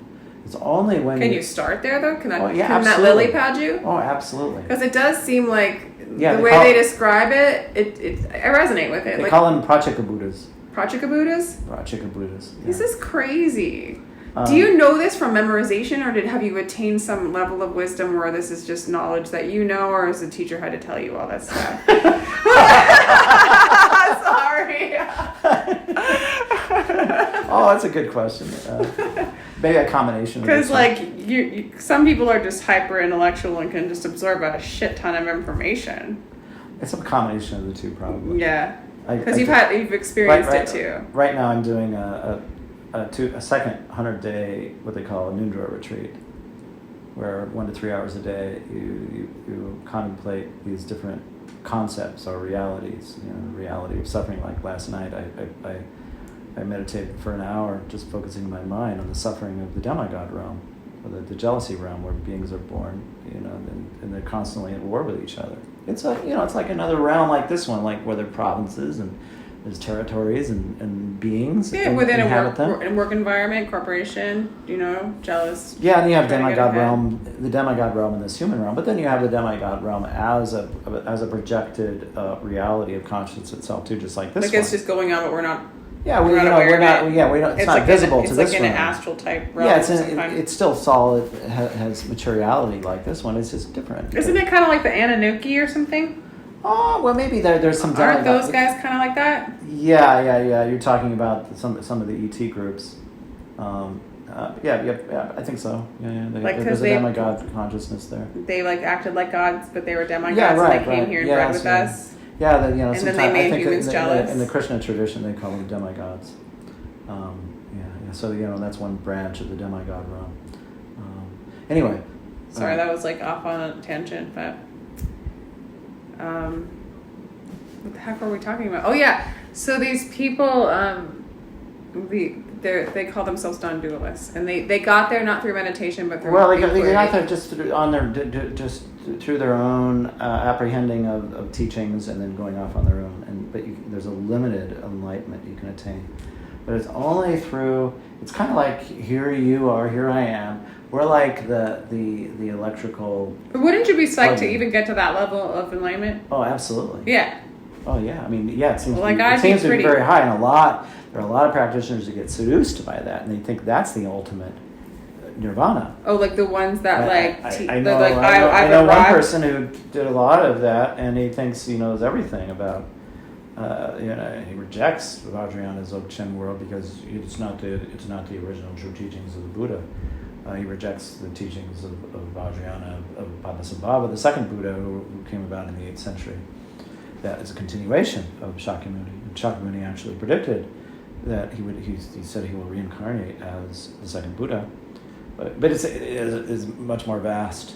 My practice has been an interesting one. I spent 15 years, when I first entered onto the path of Mahamudra Dzogchen Vajrayana Buddhism, I was 27 years old. And somebody gave me a book called The Tibetan Book of Living and Dying, and there was a photo in there of Guru Rinpoche or Padmasambhava. And I was immediately magnetized. I looked at these eyes, and I was immediately magnetized. Like a light went on that had been dormant my whole life. And it was just a couple of months after that, I studied at the U of A. I got a Master of Fine Arts degree in poetry, creative writing. And I don't know, for about 7 or 8 years, I've been trying to write poetry. And I was finally starting successfully to do so after going through the program and writing a lot of shitty poetry. And then finding my voice around that, probably. And a lot of it had to do with the inspiration that came then to write the life story of Padmasambhava. It took me 15 years to write. 14 cantos. It's about 150 pages long. And I used 3 different sacred texts telling the life story of Padmasambhava and his 2 consorts, Mandarava and Yeshe Tsogyal, and the story of how Tibetan Buddhism came to be planted in Tibet through his 2 consorts. So it's the Yabum, it's the union of the male-female there, in two separate occasions that form the basis for the planting of Vajrayana in Tibet in the 8th century. So I spent 15 years writing that. So it became such a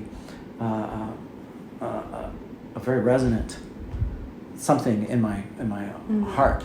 Yeah. The essence of Padmasambhava and an understanding of Buddhism that has been such a profound process for me, to where it's had an awakening, it's had about it an awakening process that has been very. It's not many that I can really share about this. It's very few. To the extent that I connected with Antal Rinpoche, not too long, like maybe 4 years later, and there was actually a passage in that as I was writing it, there's a passage that has to do with a place in India called Sopema. It was a lake that was miraculously created by Padmasambhava and Mandarava, his consort, in the kingdom of Sehor, and that very lake is where my teacher, Antal Rinpoche, has his monastery. So I connected with him, with the very teacher who was my root lama. At the same time, I'm writing the story of Padmasambhava. And it turns out Antal Rinpoche was one of the 20, is a reincarnation of the 25 heart disciples of Padmasambhava. And they just know this. Who just knows it? They just know when they reach this level of wisdom that they're the reincarnation of so-and-so. Well, it's often the case that they get recognized at birth as a tulku. Okay. So he's the 3rd incarnation of Antal Rinpoche. Got it. That's amazing. They just know. There's a story of Antal Rinpoche when he was in his mother's womb. His mother was on a pilgrimage with some other Tibetans, and they were walking along a mountain path, and there was a kind of a cliff right there. And she's pregnant, his mother, with him, and she's about to fall off the cliff. And somehow this fetal infant in the belly, in the womb of his mother, says, "Help me," in Tibetan. And the other pilgrims on the path here hear him, and they see that she's about to fall, and they save her life.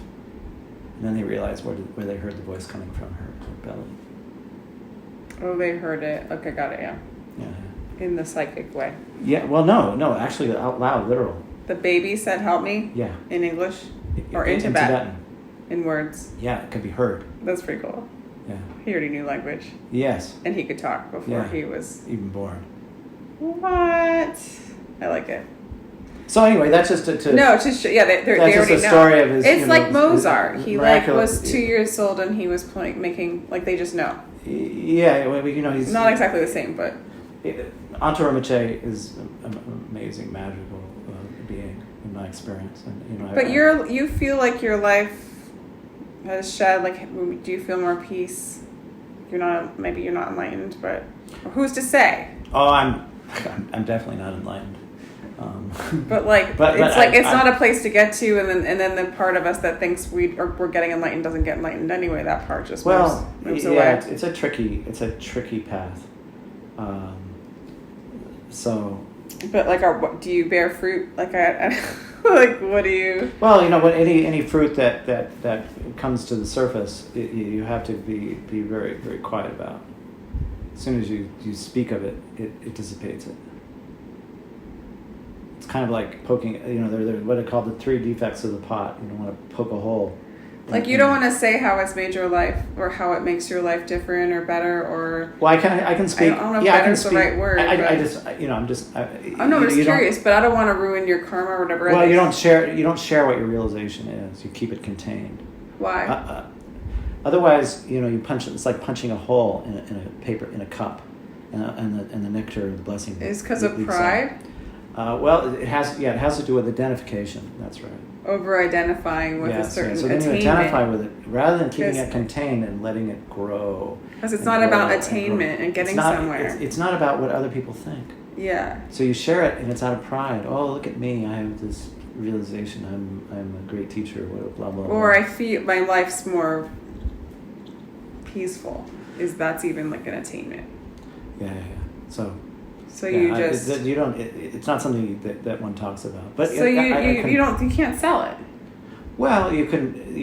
I'm not saying that I want to sell it. I'm just like, how do you encourage people to take this path? Well, you share the nature of the wisdom and the teachings with those who are ripe for it, who are ready for it. And then, can you mention the blessings? I mean, I guess it's pretty obvious. Like if you're experiencing anger, I can speak in general terms of what kinds of states. But not personal to you. But I'm not going to speak in my own personal. That makes sense. That's good. That's good. So that's why you stay humble. Yeah, it's hard to be humble when you're so perfect. It's so important to maintain humility and to stay in touch with that sorrow of all the suffering of the world. Again, I think we were talking about this before, is like sometimes though humility flips around and like me being humble would almost like, it's almost like, how you're trying to be humble and so you're not humble. Right. Yes, I know what you're talking about. Yeah. False. And they call it false humility. Yeah. Yeah. yeah. Or false modesty. Yeah. I try to make a point. All false modesty aside, I really think I did a damn good job with that. Well, yeah, and then just to say, like, it's almost embarrassing in some ways to say that that you have like. See, attainment it's not about attainment though. This is why it's so good to have difficult things happen, adverse circumstances, because it forces one to have to really look at oneself. If everything is going hunky-dory, copacetic, groovy as can be, nothing slipping through the cracks, just a happy, joy life, then what is that grounds for? Spiritual pride and spiritual materialism. And off to the pride realm they go? Off to the pride realm one goes. Which isn't so bad, right? But eventually it ends for up a billion years. Yeah. A billion years? As we know time, yeah. Do you think that's what heaven is? That's the Christian heaven, I think. Yeah. Is the pride realm? Yeah. Because they get kind of boastful and pride, like we're separate, we're special children of Jesus. Right, yeah. And so they believe that, and so they move into this realm. Of course, this trips the trigger of Christians. They don't like to hear this. I kind of got that message when I was reading the Book of the Dead, because it was like that. They said that there was one part where the devil shows up and it's like has in one hand the good deeds, in one hand the bad deeds, and if you believe in the good deeds, like you believe you did the good deeds, because of that belief you automatically just go to the heaven. Yeah. And then if you believe in the bad deeds, or if you have like more awareness, you can just walk right by that devil and be like, whatever. So as such, then the importance of purifying all notions of a self, all self, and attaining a pure awareness, state of pure awareness, natural state of pure awareness. So there's not a self that did the bad deeds. Ultimately, that's right. Ultimately, there's ultimately no negative emotion. Ultimately, there's no migration from one life to the next. So there's absolute forgiveness in that awareness. Absolute acceptance. Same, right? Almost. Forgiveness implies slight superiority. Slight superiority. I forgive you. I'm slightly better than you because I'm forgiving you. What about forgiving yourself? Well, that's different. Or accepting. You can forgive yourself, and that's equal. But forgiving others, it's better to think of it in terms of acceptance. I accept you. That creates an even relationship in terms of you and me. I accept that you did something that came from some level of unawareness or so-called ignorance, and then you can have compassion. genuine compassion. But if you forgive, then forgive there's a little bit of separation there, and and that muddies the water of them being able to have compassion for that person. They do, I've heard if you have unforgiveness towards someone, it's usually most often that you did something that you're having a hard time forgiving yourself for, and you just project it out. Yeah, that's generally the case. You see faults in others; they're actually your own. Yeah. Or you wouldn't be seeing them. Yeah, it wouldn't be happening. It's always like an opportunity to self-realize. That's everything right. is. Yeah, everything is. The world is a perfect mirror. There's so many blessings to attain. But we also probably enjoy the whole ignorance. Well, we keep coming back for more ice cream. What else would there be if we didn't have separation at all? There you are in Bardo, and oh man, I miss that ice cream. I got to get back there again. That pistachio sherbet gelato.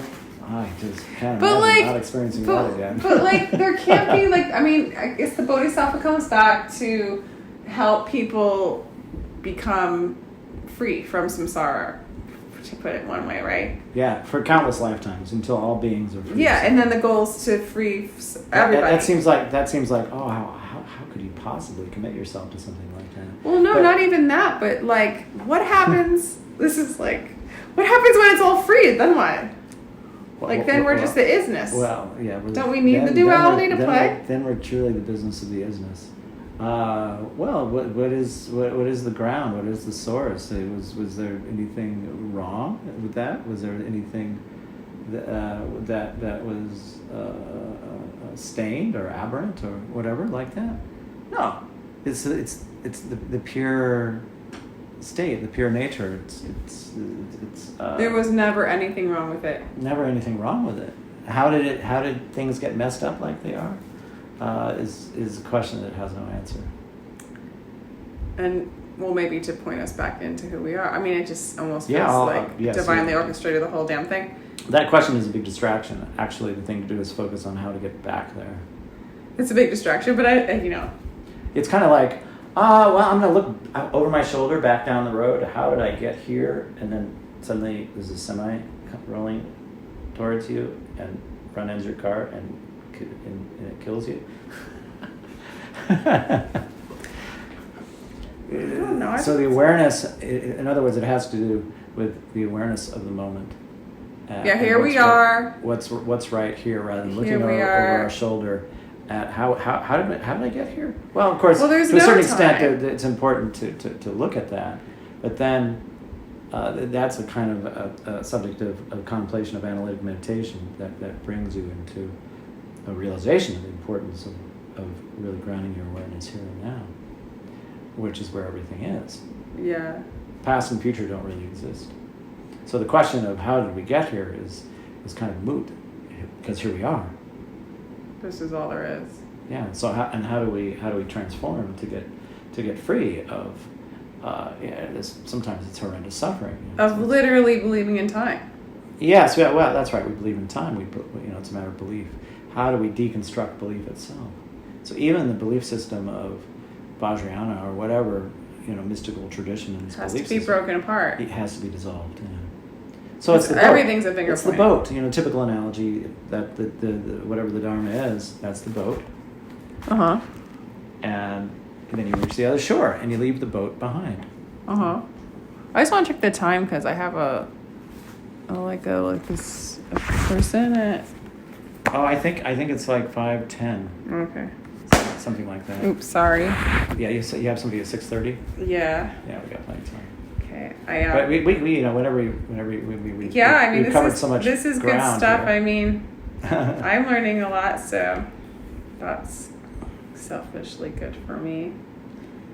That's so interesting. It's really interesting to meditate on all the 6 realms and to see it being played out. And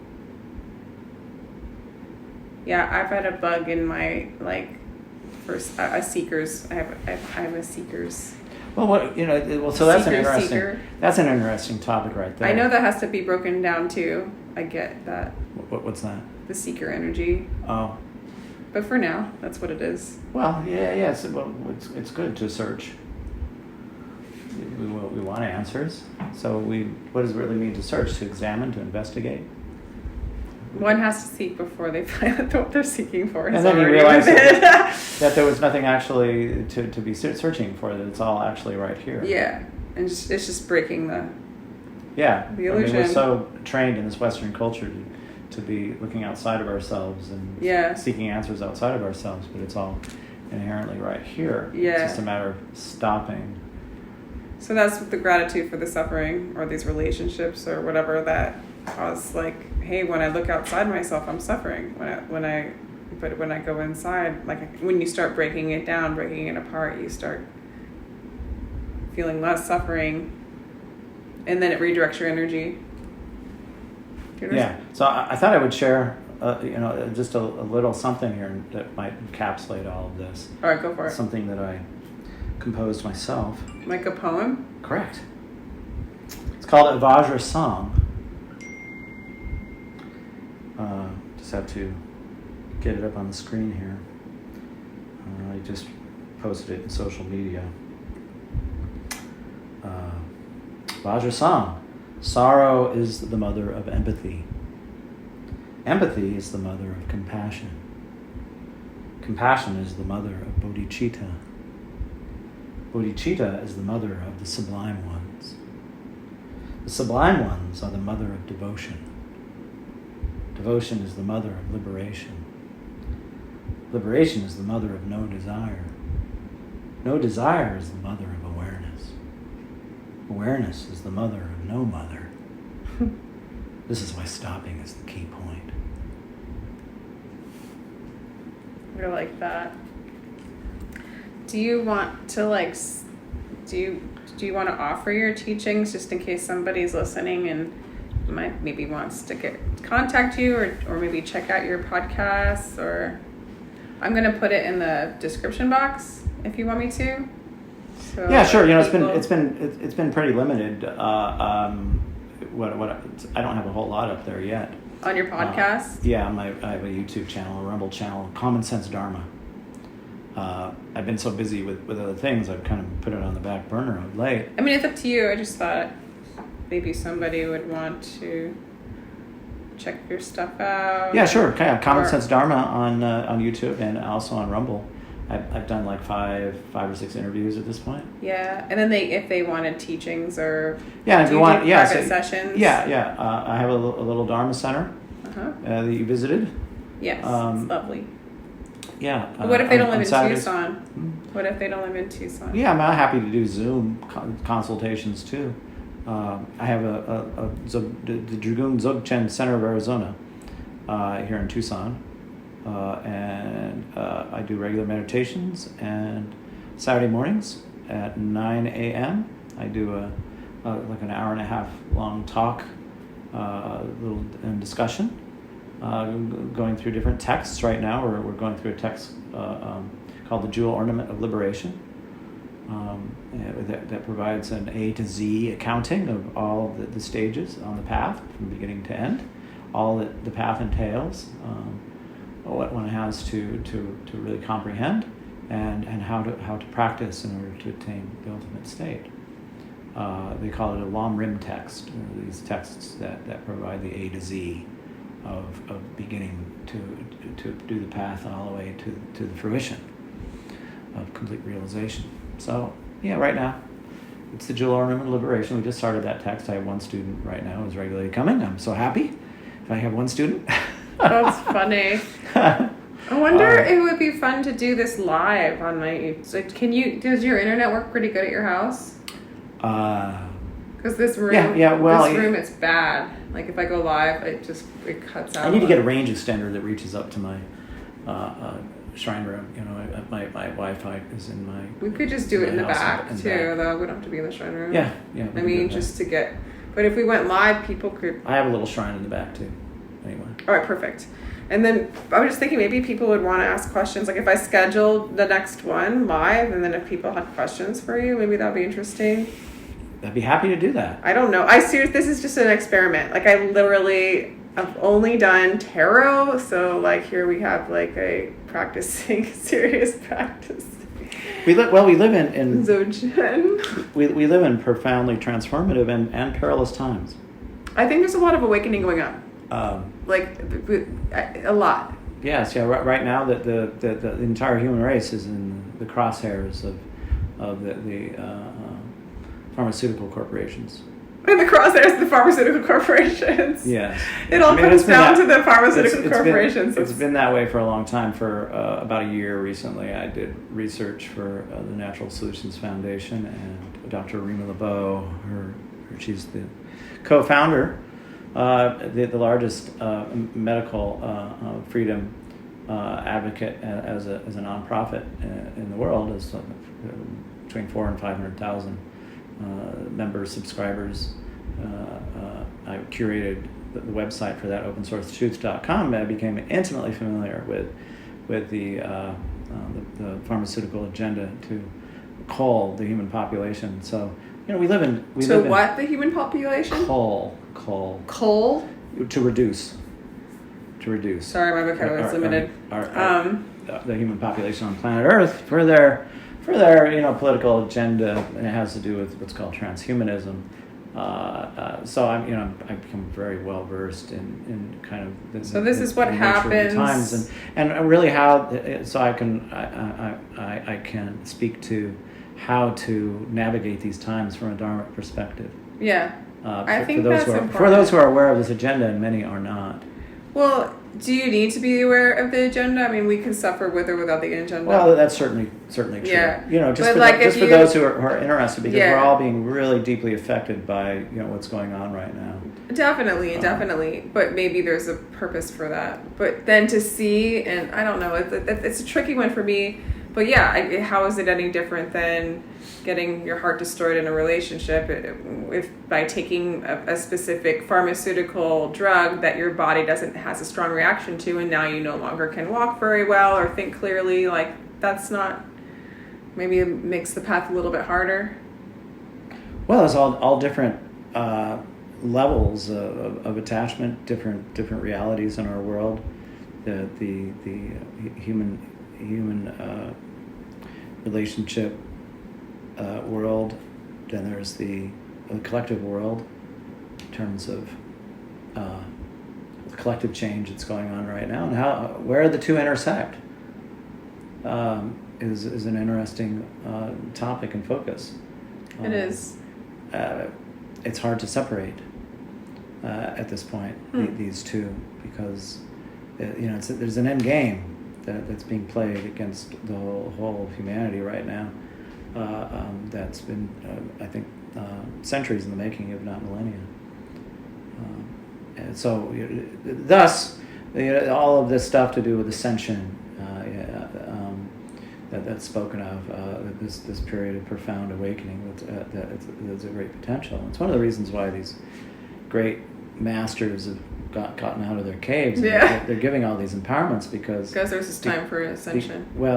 Because there's a great potential for awakening right now, but also to ensure the very survival of the human race, because it's imperiled right now. It has to do with the toxification. But isn't that an attachment?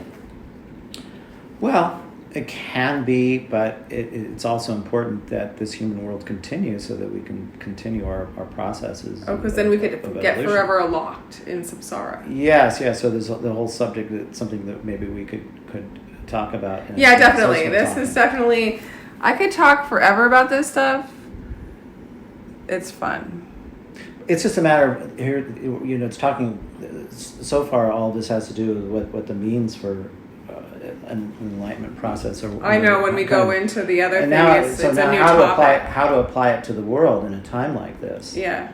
No, that's another topic. Yeah.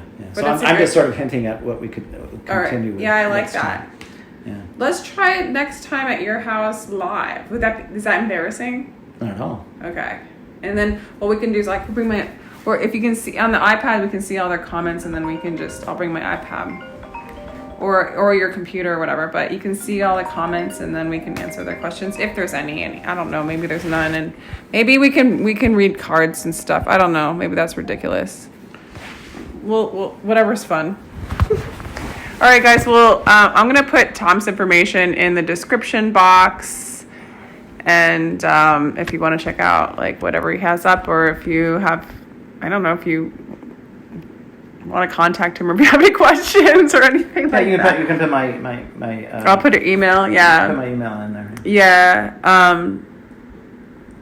And then just... I also have a website, opalhealingcenter.net. Okay. So I do healing work with crystals. I'm involved with the development of this crystal light bed technology.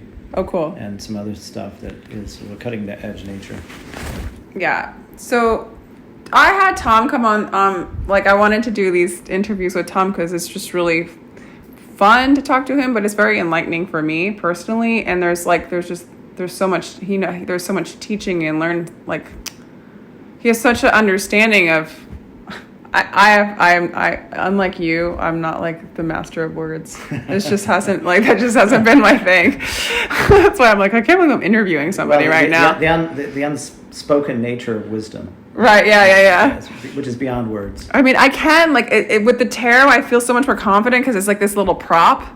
But just to talk, and my vocabulary is like, for whatever reason, really limited. But I just figured out how to read when I was 18, and I think that like stunted mass amounts of like, because I have strabismus. It's a long story, but anyway, we can talk about it later. But it just stunted my vocabulary because I wasn't reading until I was 18, and then I read like a fish because I was like, I didn't know fish really read, but I read like, see, I don't even know the common phrases. It's kind of funny. It makes me into like kind of a goofy character. Yeah. But anyway,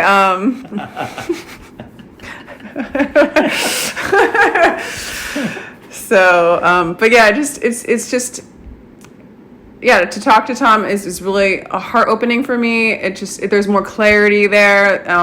Like the awareness of desire, the awareness of the anger realm, the jealousy, and just kind of seeing how patterns go and kind of what spirit's doing in all this. It just is more clarifying. And so I hope that you find that too. And, I don't know if you want to contact him or feel free to, Tom's saying you can. Please do. So, and if any of you guys are going through that relationship thing that I'm talking about, he could be very helpful. And especially if you're navigating things like the dark night, and he has a lot of tools in order to get out of it. And me personally, when I was in the dark night, I felt like, where the hell's the support group right now? I do. I've developed a 12-session program called Becoming Our Awareness. It's where it's 12 sessions that has to do with breaking the links that have to do with the 12 links of dependent origination. So each of the sessions focuses on each of the 12 links of so-called dependent origination, and in this way, one can see where one's blocks are from what link, in terms of what link is greater in whatever our issues are that we face. Perfect. So yeah, you could even ask him about that. This is good stuff. All right. Well, thank you so much for being here. If you actually sat through this whole thing, I want to send you a great, great blessing and lots of love. And we're going to go now. Take care.